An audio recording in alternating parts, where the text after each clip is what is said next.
Con alma, vida y corazón canto a mi Ancash querido.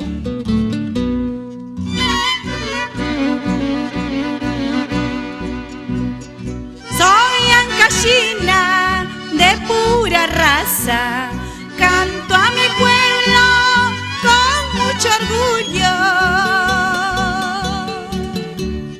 Canto a mi patria como peruana, porque es la tierra donde he nacido, porque es la tierra donde he crecido.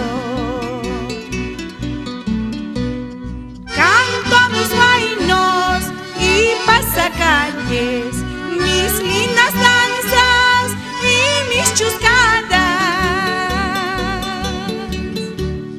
por la belleza de sus paisajes y sus nevados que resplandece, su río Santa y sus lagunas.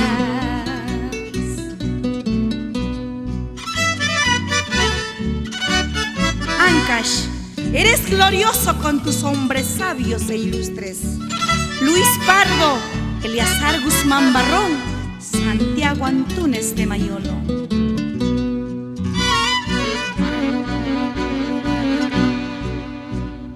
Mi departamento, Ancash querido, de gran belleza incomparable.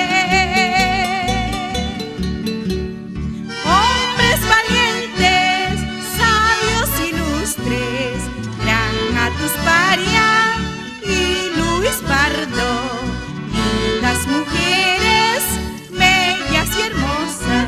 Canto mi huayno de corazón con mucho orgullo a mi Perú, mis pasacalles, mi linda danza con cariño a mi Perú.